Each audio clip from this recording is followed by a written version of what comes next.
Hi everyone, welcome back to my channel. Today we're talking about something that almost every one of us uses, and that's fragrance. Perfume bottles are often labelled with words like natural or plant derived, but very few of us actually know what that means. My guest today, Rebecca Jaquest, founder of Nyita, a fragrance house redefining what natural scent looks like, from the way ingredients are sourced to how they're extracted. Rebecca's here to share what she's learned about how perfumes are really made, what those ingredients really mean, and how we can make more conscious choices. Rebecca, thank you so much for being here.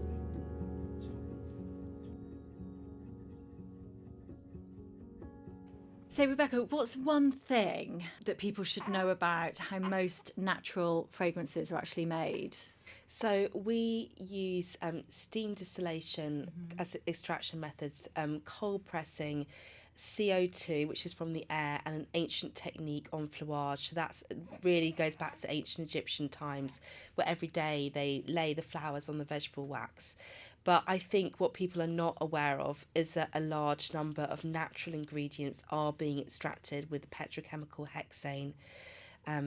And yeah, that is being listed as plant derived, from plant origins, and it's even sometimes 100% natural and still being extracted with hexane. How is it extracted with that hexane? So it's a process of the raw material is mixed from a vat of hexane, and that acts as a solvent on the raw material. The liquid which has come out is drained, and then the hexane is evaporated off. Going on to the environmental side, something you've spoke about so passionately about is the environmental cost of fragrance, especially the impact of soil health and ecosystems. We don't really talk about that so much in beauty. Can you explain why it matters so much? Yeah. So as a part of the journey that I've gone on, obviously I'm a big advocate for naturals, but I've really learned through extensive research that natural is not always good for the environment. And I deep dive down into this, and the soil is way more precious than people realise. We think of it as dirt, you just walk on it, but actually we've really got to think of it as a living organism, because it's literally that. It's full of microorganisms, amazing ecosystem really in the soil. So when you take the whole plant out, including the roots, so oils like vetiver, so they're from the roots, and those roots go down very deep, and also trees, cutting down trees like sandalwood, you really annihilate the topsoil, and it takes between 200 and 1,000 years for just 1 inch of topsoil to be replaced. Wow. Globally, it's disappearing faster than it can be. Yeah. So this isn't just, this is a problem for everybody, including food. Yeah. And once the soil's gone, as I say, it takes too long to replace. So it's disaster. Exactly. So particularly with the large-scale ingredients Yes. that are being harvested. So those mass farms, they're actually the opposite to nature. They are just growing the monocrop on mass farms, and the way they're harvesting it, everything they're spraying on it. On organic farms, there's 50% more diversity alone. I'm really passionate about organic ingredients. I think it's really, really important. Yeah. And you were saying just now as well about if a natural oil has been extracted by hexane, it wouldn't be organic. Exactly. So that is one way you can know you cannot have a certified organic ingredient that's been extracted with hexane. And you've also mentioned that some trees used for fragrance oils can be hundreds of years old. Yeah. So there was a recent article which was absolutely devastating, that they were cutting down 150-year-old trees for oud. Now, there's this bit of a misconception that trees are just a replaceable and recyclable commodity. But on ancient forests, they are not replaceable, because it takes thousands and thousands of years for the biodiversity to replenish. So in my lifetime, in my children's lifetime, their children's lifetime, those trees and that environment will not be able to regrow. So that is not a replaceable commodity. So it is it's beyond irresponsible to do that. Oud is marketed as such a precious. Yeah, it was glamorizing it as such a yeah. luxury, but this is our planet, you know. This is our home, and if we are just cutting down these ancient forests and they're not able to be, they will not be replaced in our lifetimes, as I said. So how do we know if our favourite fragrances come from sustainable sources? How can we tell? This really is the transparency issue. That until every ingredient is listed, nothing's hidden under fragrance. Until we're able to know how things are extracted, until we're able to literally source, right, that's come from this farmer. Yeah. You cannot know. Yeah. You can't really know. And we go to such lengths. So we don't use any oils that involve cutting down the entire plant or tree. We use the fruits, the leaves, the flowers, the seeds. And I don't know anybody else that's doing that, actually, to be honest with you. But that truly is a sustainable way of using natural oils. Yeah. But I don't know anyone else that's doing that. So hopefully more and more people will start to. So why should protecting soil be so important to people that love beauty? So the topsoil is disappearing faster than it can be replaced. And this is our one planet, so one Earth. So if it's gone, it's gone. And it is really much more precious than people realise. So we need to protect the topsoil. And how would shoppers do that? Oh, my goodness. So you would literally have to make sure you're doing like we do, which is not use any oils that cut the entire plant or use the roots. So any oils that disrupt the soil in a mass scale. So vetiver is one to watch out for. Sandalwood, obviously, all the ones that cut down the trees and all the root plants. So that's how you can avoid damaging the topsoil. But it's not easy to do. When we're buying our fragrances, why do we need to think about nature? So for the example of oud, where they're cutting down the 150-year-old trees, we will never see those trees again in our lifetime. Yeah, and that's that is why it's so important. Do they have to use old trees to get oud? No, but that's the image of the luxury. It's the older the tree is, the more luxury it is. And for me, I mean, that is just such the antithesis of what's the right thing to do. Absolutely. But any trees, the trees are precious. So yeah, but we definitely don't need to be cutting down 150-year-old trees. Could you just break down some of the marketing language that you see on packaging for fragrance? Because I find this really interesting. Yeah, so I have spoken to a lot of people that are unaware, and they're very shocked when they find out that notes of doesn't necessarily mean that ingredient is in it. So notes of rose, for example, I'm just making that up, might not even be any rose in it at all. And I think that is very misleading. Yeah. Because it really, when you think of notes of, you think of it as... Yeah, absolutely. That's the ingredient in it. And, you know, it's very... The way the language, it's very romantic, you know, or you've got the celebrity doing a very glamorous ad, you know. It's... but actually that product is a very, very cheap product. Synthetics are very, very cheap. So there's a huge difference. So just to pull this out, like £10 for a kilo of synthetic neroli to 7,000 of natural. It's that extreme.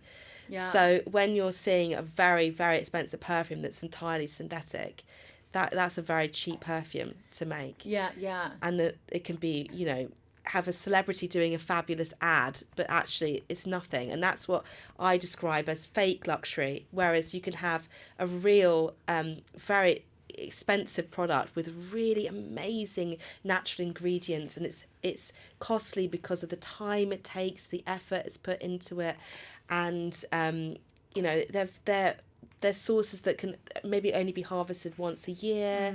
So that's true luxury for me, when something is done in that way, that takes the time and the care, and it's precious. Yeah. Do you think that's going to ever change the way that we perceive luxury? Do you think it will eventually go over to harvesting sustainably, organic, and that side of things, I rather than really the celebrity. do. I think right now, people are becoming so much more aware. That's the first step, awareness. Yeah. And I think we should have a lot of hope, because the next step is change. And I do think there's going to be a big change. I think people are really starting to realise, that's just a brand name. That's not really anything that's special about that product. It's much more special to have something that is really, it's special because of the ingredients, not because of the name. And the time and the love and the care, the craft that's gone into it. And I think people are really starting to see that now. Yeah, I really do. And what about absolute? Yes. What does that mean on a fragrance label? Absolutes are so you obviously have the essential oils, and then you've got the absolutes. Absolutes are solvent extracted oils. So the two solvents are hexane or ethanol, but most commercial absolutes are extracted with hexane. So when we're shopping for fragrance,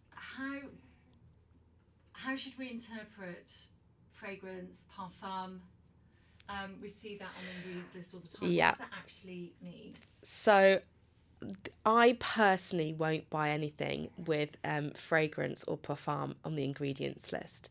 And that's because from the extensive research that I've done, I know that so many things can be hidden under that name. And that's not even just scent molecules, that's also the fixatives they put in, the polymers, all sorts of stuff. And I don't understand, how can we put stuff on our skin, which is our largest organ, that we don't even know what's gone into it? Yeah.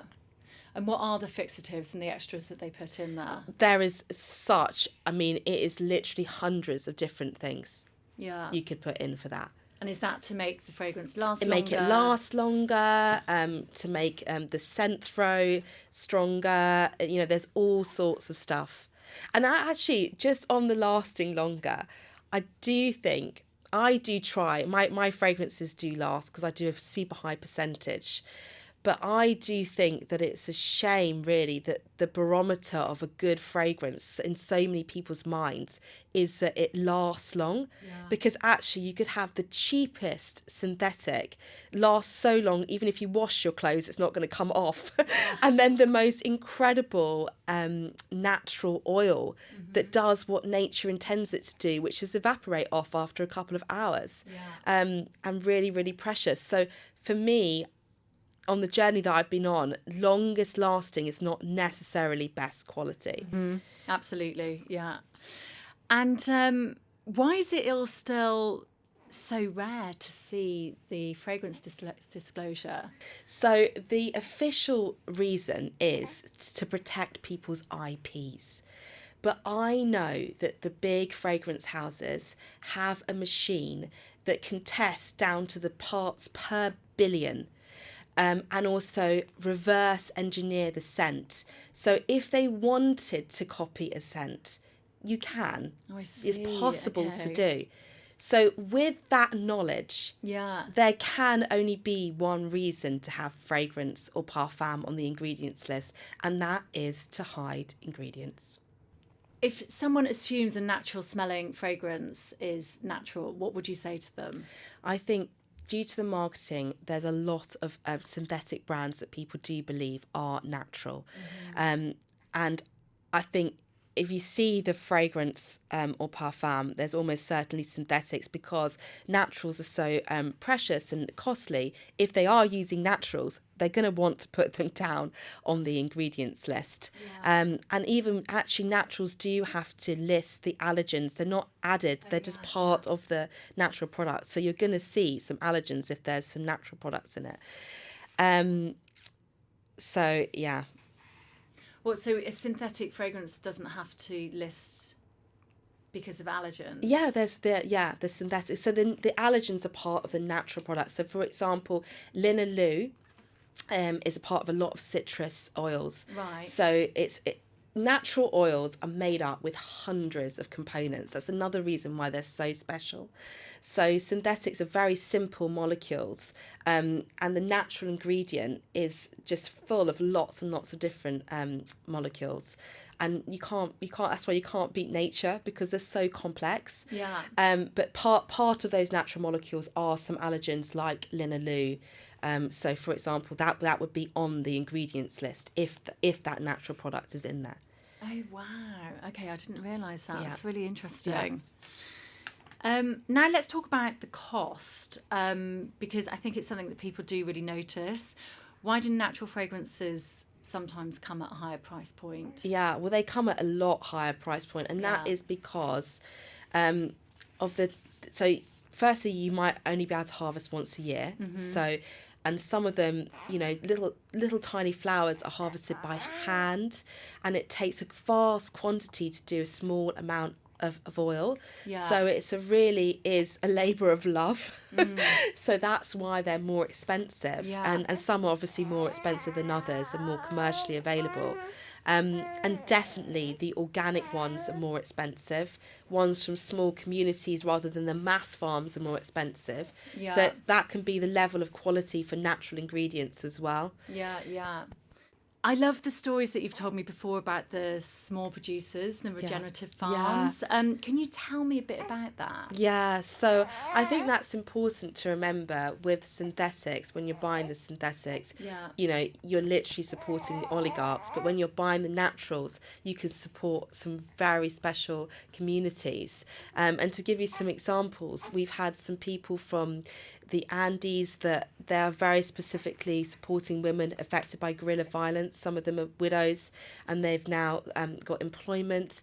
We have a community in an island that's off Japan, where that island was actually depopulating, but because of the Yuzu, it's regenerated again. And we have some farmers in the Himalayas, where that is a really lovely community. They're really Buddhist community that really care about the land and how they harvest. And it's literally, you say a number, there's 150 farmers you help to support there. But each one of those people is a person with a family and a life. Absolutely. And it's really that it becomes more than you, more than the brand, that you are able to help these people. It's something I'm so passionate about doing. Yeah. And as the brand grows, I want to do more and more for that. How did you find each one? It's really difficult. Yeah. Really, really, really difficult to do. You really have to go, like, you almost have to be a detective. And go into the detail, and you just so I even did stuff like you speak to the local hostel. Do you know where this person is? And and you do eventually get to them, but it really takes time. And we're very, very grateful to be able to support them. And the quality, and how do you even find the best quality? Well, like, how do you smell everything? The compare and contrast is amazing. Yeah. And you can compare for natural for the really high quality natural. Yeah. And it is the way they harvest with such care and love, and that really goes into the product. So the small farmers, rather than the mass, just done en masse. But the way they farm on the small farm and farm organically, not only is it better for the environment, it also delivers a far superior oil. And in this, the one we have in the Andes that does the enfleurage, that technique is the enfleurage delivers a far superior scent. That's the thing. Ancient techniques, not only are they better for the environment, they're actually far superior, but we've come away from them because it's cheaper, it's faster, it's quicker. So that's what I love to do with Nyita, is actually bring stuff back to ancient techniques as well. I'd love to see more of that being revived. And it's not necessarily quality over quantity, and I think that in what we buy as well. So maybe we don't buy 10 cheap perfumes, maybe you buy one that's really special and natural and organic. And do you think about using fragrance just for special occasions as well, or do you think you can use as much as you want? Or how do you use it? I use it every day, and funnily enough, I don't have a specific scent because with naturals as well, you also get the mood benefits. Yeah. So, you know, I've got some scents that you just feel really positive. Yeah. Or if you just going on a date night and you just want to feel that extra special, Yeah. you know, it's really, I think scent's really powerful, and I do wear it every day now. Yeah. And I also, because I know what's gone into mine, I do trust, you know, I can put it on my skin and feel comfortable. Yeah, exactly. Yeah. And do you think there's a major difference then between natural giving you a big mood boost to conventional fragrances? I think there is. I mean, because not that we've gone down this road, but there is obviously aromatherapy benefits to the natural oils, and obviously that translates into the natural oils. That's not my specialism. I don't know massively about that side of it, but I do know when I wear a perfume that I feel in a different way. Yeah. And it is lovely. Okay, brilliant. So what are we actually investing in when we're choosing natural fragrance? I think you're investing in yourself, number one, because if they're organic and pure, you are guaranteeing there's no pesticides on them or anything on that. As I say, the skin's the largest organ. But you're also investing in the planet too, because if they're harvested correctly, then you are supporting a natural way of farming, and you're supporting the communities that they're from. And that's so important. Yeah. So let's talk about candles now and air quality. Now, we're coming up to Christmas. This is a really hot topic. What should we know about common wax ingredients in candles that we're buying every day? Yeah. So most candles are paraffin. So that is a byproduct of petroleum. You may as well put your car in your living room. So what is a good wax? Beeswax is a good wax. Sometimes it is blended with paraffins. You do have to be careful. But it's not vegan, and we're a vegan brand, and on its own it doesn't hold the scent very well. So I literally couldn't find something that wasn't hydrogenated as well. I didn't want something that was hydrogenated. So I had to invent a totally new wax. I cannot tell you that how difficult the formula was to invent. I literally gave up at one point because it was so difficult. Because for candles, there's so many considerations. You've got the melt pool, which is the burning to the edge. You've got the scent throw, which is cold, which is what you just smelt then. So that's the cold throw, and then the hot throw that's in the going into the air. Okay. So I'd get one component right, but then the other component would go. But eventually I did manage to do it, and the wax in our blend is winterized sunflower wax. So the oil is cooled and the wax is just taken off the top. So it's a mechanical process, not a chemical one. It's blended with organic scent. So the other thing, not only is it paraffin, it's also got synthetic scent in it too. Some of the soy waxes, I do have to say, full disclosure on candles, because it doesn't matter how good the wax is. The way the flame burns, you're always going to get some carbon. But if you are going to burn a candle, then they're a lot better than other candles. And also the other thing we do is, again, it doesn't matter how good the wax is. If you have a really thick wick in the middle, you're going to get soot. We've done a lot of soot tests, and you won't believe what comes off. Literally black, and it's thick on your finger as well, and that you're inhaling into your lungs. So we choose 4 little wicks to reduce that as well. Wow, yeah, that's so interesting. Yeah. So if you could give people one quick test for choosing a safer, more sustainable candle, what would that be? Unfortunately, until ingredients are listed, so for candles you do not have to list ingredients at all. Really? We are never going to know. You're never going to know. They have to be listed. That has to be changed, because you are breathing that in. Yeah. Why doesn't it have to be listed? Because it's a homeware product. Oh, wow. Yeah. The same with diffusers. So when it's on the skin, they have to list it, apart from the sneaky fragrance parfum. Yeah. You've painted such an amazing picture today, Rebecca. What do you see the future of fragrance is? So I really hope that transparency is much more the future. So like, I really want full ingredients listed. I want extraction methods to be listed. And I would love to see, personally, I'd love to see trees not being cut down. But I also do feel like there is a very strong message of hope, because awareness is really starting to gather now. And that is the first step, awareness. And the second step is change. So I do think there is going to be a big change. And I think there's a big hope for the future. And I think with ourselves, we have way more power than we realise. So even, with the way the world is, there's a lot you could get totally overwhelmed, and think, oh, it's only the big things that are going to make the change. But for me personally, I think it's the little things that will make the change. So what we choose to buy, what we choose to eat on the daily basis, our positive thoughts, all of that is going to be the big change. And the world would literally change with that when we start to do those little things daily. Yeah, let's hope. That's so inspiring. Thank you so much, Rebecca. Lisa. It's so incredible interesting to talk to you. And thank you, Wolfgang. He's now passed out. He's now passed out.